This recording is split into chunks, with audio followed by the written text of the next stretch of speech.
بسم الله الرحمن الرحيم.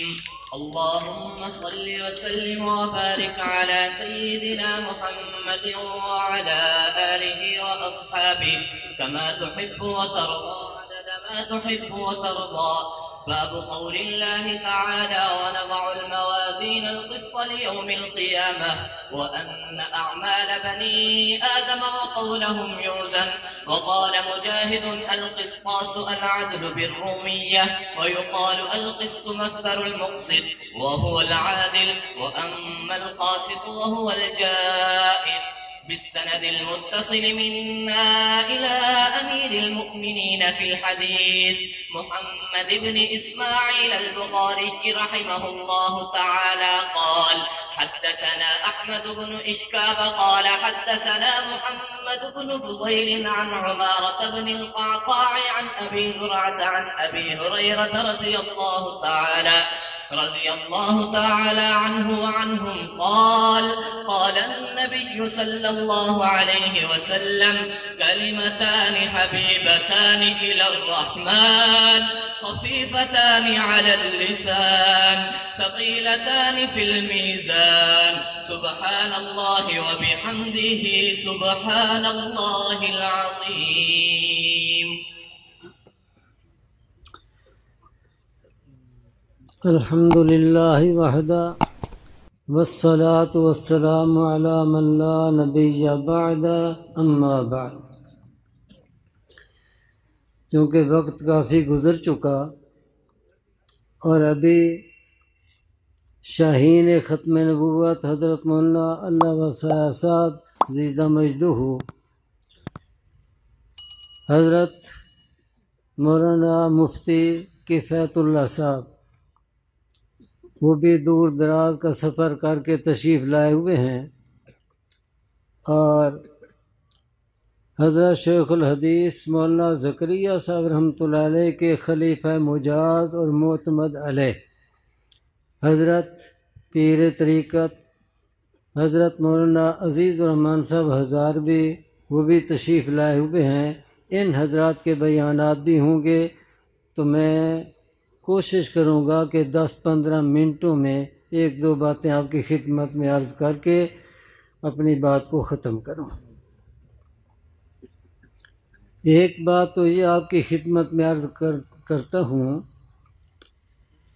کہ حضرت قاری صاحب زیدہ مجدہ نے آپ حضرات کو یہ بتایا کہ نبی پاک صلی اللہ علیہ وسلم کے دور نبوت کا ہر قول بھی حدیث، ہر فعل بھی حدیث، اور آپ کے سامنے کسی نے کوئی بات کی یا کوئی کام کیا اور آپ نے سکوت اختیار کیا، خاموشی اختیار کی، جس کو محدثین تقریر کہتے ہیں، یہ بھی حدیث۔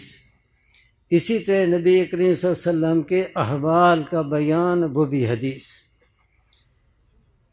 اور ساتھ یہ جو فرمایا کہ صحابہ کرام کی چند سنتیں ذکر کر کے حضرت عمر رضی اللہ تعالیٰ عنہ کی، حضرت عثمان رضی اللہ تعالیٰ عنہ کی، یہ فرمایا کہ یہ سنت ہے، یہ حدیث نہیں۔ میں تھوڑی سی اس کی وضاحت کرنا چاہتا ہوں کہ حضرت قاری صاحب زیدہ مجدہ کا مقصد یہ ہے کہ یہ سنت ہے اور حدیث نہیں، یعنی حدیث مرفوع نہیں۔ حدیث مرفوع کا مطلب یہ ہوتا ہے کہ جس کی سند نبی علیہ الصلوۃ والسلام تک پہنچ جائے کہ نبی صلی اللہ علیہ وسلم نے یوں فرمایا، نبی پاک صلی اللہ علیہ وسلم نے یوں کیا، یہ حدیث مرفوع۔ اور جس چیز کی سند صحابہ تک پہنچے، اوپر نبی علیہ الصلوۃ والسلام کی طرف نہ جائے، یہ بھی ہے تو حدیث، لیکن اس کو کہا جاتا ہے حدیث موقوف۔ اور جس کی سند صرف تابعی تک پہنچے، اوپر نہ جائے، اس کو کہا جاتا ہے حدیث مقطوع۔ تو اس طرح صحابہ کرام اور تابعین کے اقوال بھی حدیث، افعال بھی حدیث، اور اسی طریقے سے صحابہ کرام اور تابعین کی تقریرات وہ بھی حدیث۔ ایک تو یہ وضاحت کرنی تھی۔ نمبر 2،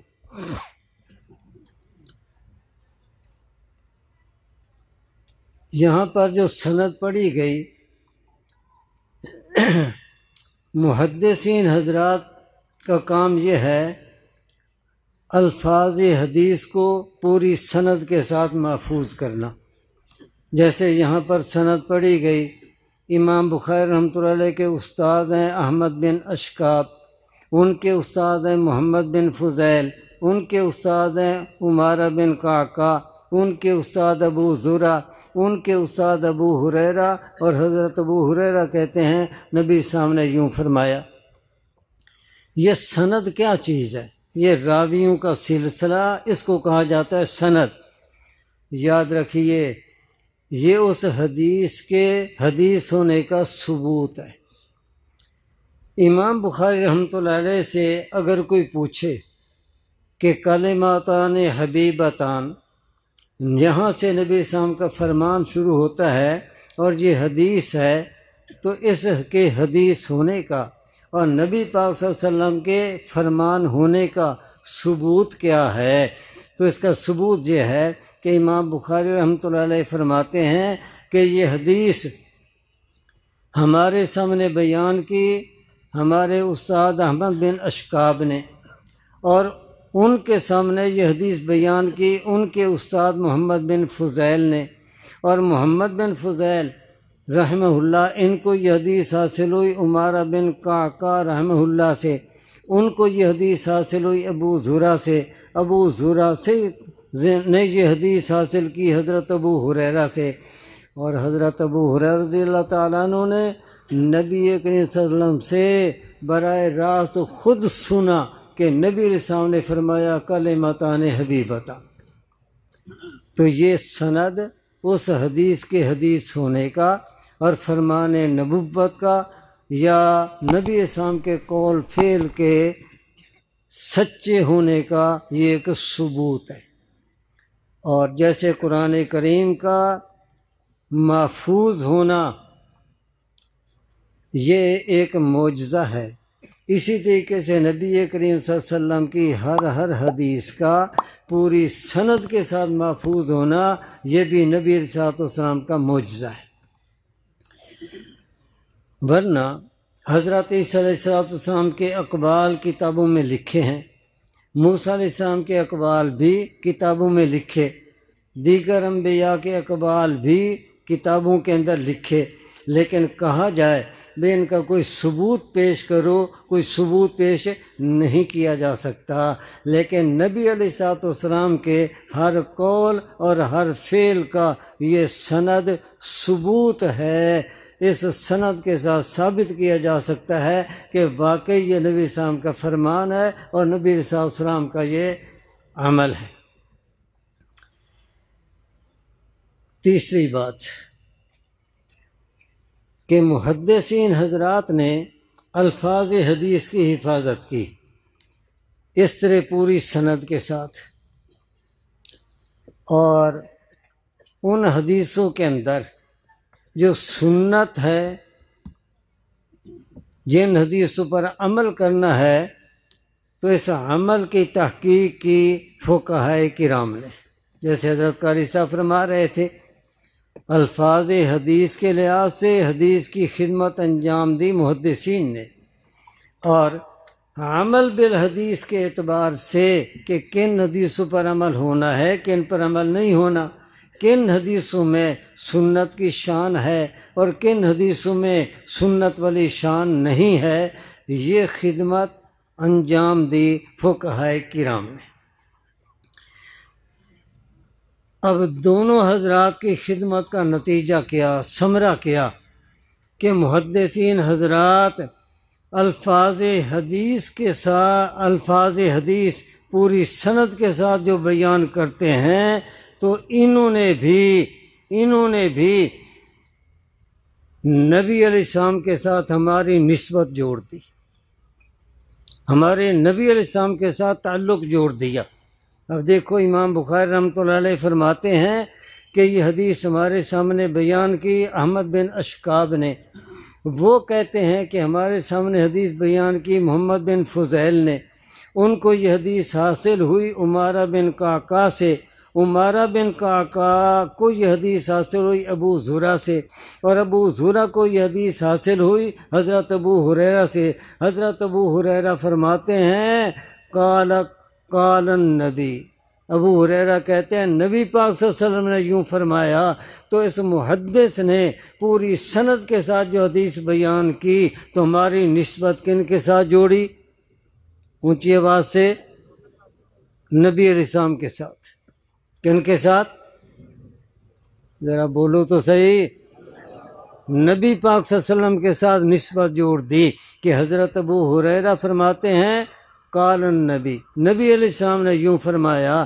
تو محدثین نے بھی ہمارا روحانی رشتہ، ہماری نسبت نبی علیہ السلام کے ساتھ جوڑ دی۔ اور پھر فقہا نے بتایا کہ یہ عمل ہے، اور نبی علیہ السلام نے اس حدیث پر عمل کیا، اور یہ سنت ہے، اور اس کی بھی پوری سند ہے۔ امام ابو حنیفہ رحمۃ اللہ علیہ انہوں نے جو مسائل پر تحقیق کی اور حدیث پر عمل کی تحقیق کی، سنت کی تحقیق کی، اس کی بھی سند ہے۔ جیسے یہ الفاظ حدیث کی سند ہے، اسی طرح امام ابو حنیفہ رحمۃ اللہ علیہ کی مسائل اور احکام حدیث کے لحاظ سے بھی ان کی سند ہے کہ امام ابو حنیفہ رحمۃ اللہ علیہ نے یہ مسائل کا علم، جس کو علم الفقہ کہا جاتا ہے، یہ انہوں نے حاصل کیا حضرت امام حماد سے۔ امام حماد رحمہ اللہ نے یہ علم الفقہ حاصل کیا ابراہیم نخعی رحمۃ اللہ علیہ سے، اور ابراہیم نخعی رحمۃ اللہ علیہ نے امام علقمہ رحمہ اللہ سے، اور حضرت امام علقمہ رحمہ اللہ نے حضرت عبداللہ ابن مسعود رضی اللہ تعالیٰ عنہ سے، اور حضرت عبداللہ ابن مسعود رضی اللہ تعالیٰ عنہ نے یہ علم الاحکام، علم المسائل، علم الفقہ یہ حاصل کیا نبی علیہ السلام سے۔ تو محدثین نے بھی الفاظ حدیث سند کے ساتھ بیان کر کے نبی علیہ السلام کے ساتھ ہماری نسبت جوڑ دی، اور نسبت تعلق ہمارا جوڑ دیا۔ اور فقہاء کرام نے بھی ان حدیث میں آئے ہوئے مسائل ان کو پوری سند کے ساتھ جب یوں بیان کیا اور نبی علیہ السلام کے عمل کی تحقیق ہمارے سامنے رکھ دی، تو اس عمل کے واسطے سے بھی ہماری نسبت نبی علیہ السلام کے ساتھ جڑ گئی۔ اور پھر اس سند کی خصوصیت ہے، کیا خصوصیت؟ کہ صحابہ کرام میں سے سب سے زیادہ اپنی سیرت کے لحاظ سے، عادات کے لحاظ سے، اپنے مزاج کے لحاظ سے حضرت عبداللہ بن مسعود رضی اللہ تعالیٰ عنہ تمام صحابہ کرام میں سے نبی علیہ السلام کے ساتھ زیادہ مشابہت رکھنے والے۔ اور پھر حضرت عبداللہ بن مسعود رضی اللہ تعالیٰ عنہ کے جتنے شاگرد تھے ان سارے شاگردوں میں سے حضرت علقمہ یہ حضرت عبداللہ بن مسعود رضی اللہ تعالیٰ عنہ کے ساتھ عادات میں، اپنے طرز زندگی میں، مزاج میں یہ زیادہ مشابہت رکھنے والے۔ پھر حضرت علقمہ رضی اللہ تعالیٰ عنہ کے جتنے شاگرد ہیں ان تمام شاگردوں میں سے ابراہیم نخعی رحمۃ اللہ علیہ یہ حضرت علقمہ کے ساتھ زیادہ مشابہت رکھنے والے۔ ابراہیم نخعی رحمہ اللہ کے جتنے شاگرد ہیں ان میں سے حضرت حماد رحمہ اللہ یہ ابراہیم نخعی رحمہ اللہ کے ساتھ زیادہ مشابہت رکھنے والے، اور حضرت حماد کے جتنے شاگرد ہیں ان سب میں سے امام ابو حنیفہ رحمۃ اللہ علیہ اپنے استاد حماد کے ساتھ زیادہ مشابہت رکھنے والے۔ تو اس لیے محدثین بھی ہمارے محسن، فقہاء کرام بھی ہمارے محسن، کہ محدثین نے الفاظ حدیث سند کے ساتھ نقل کر کے ہمارا روحانی رشتہ نبی اسلام کے ساتھ مضبوط کر دیا۔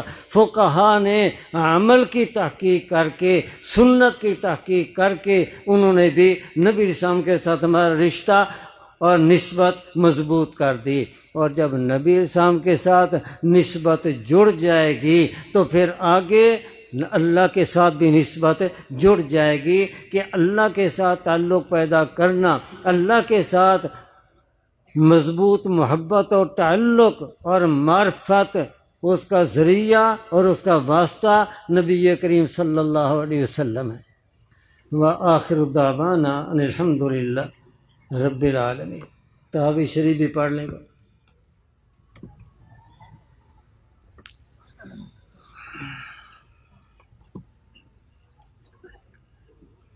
تحاوی شریف پڑھیں بھائی۔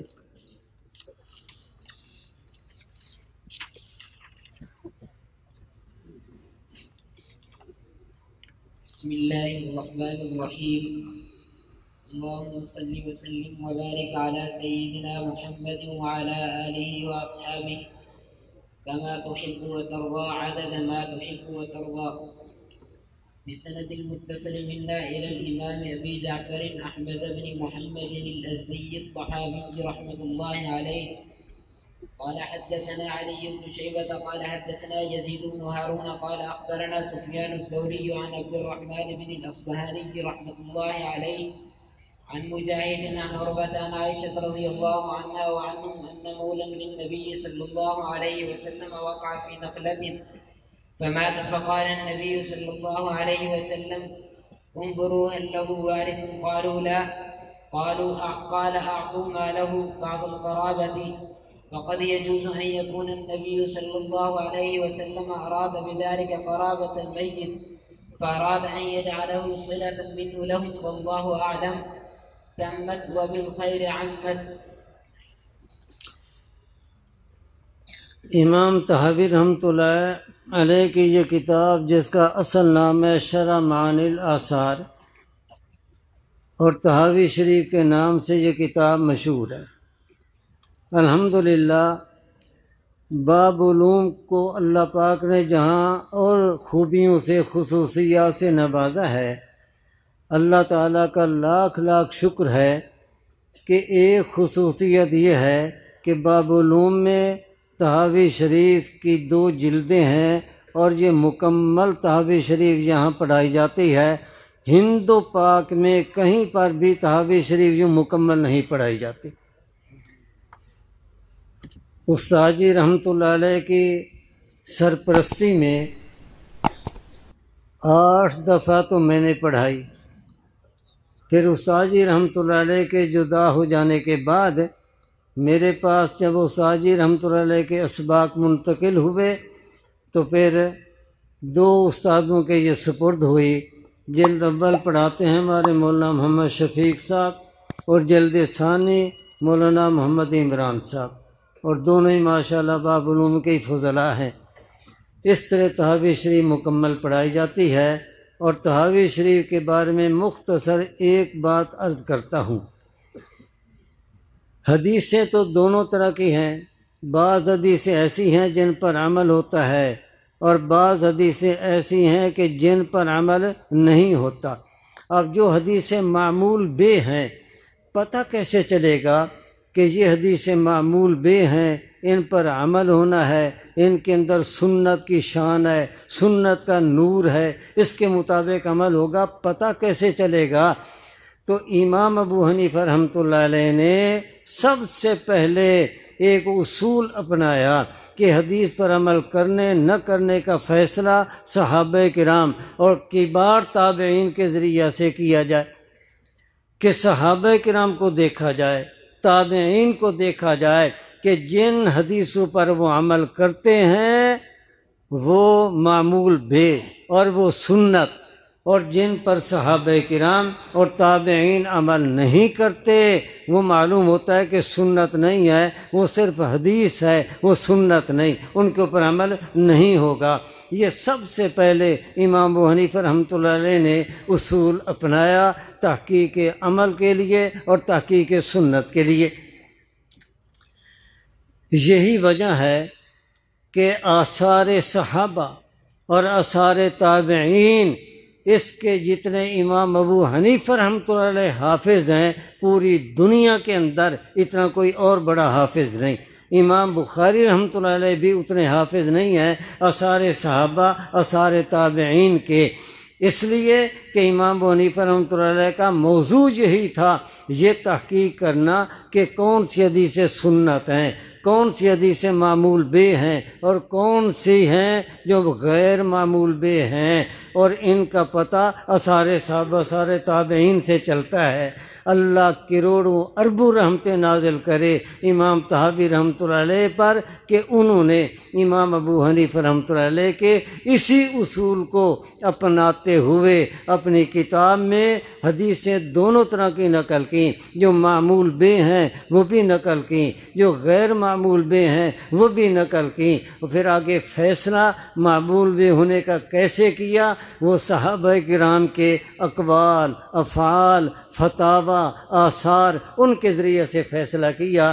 اس لیے اگر معمول بے حدیثوں کی تحقیق مطلوب ہے تو اس کے لیے پھر طحاوی شریف۔ وآخر دعوانا الحمد للہ رب العالمین۔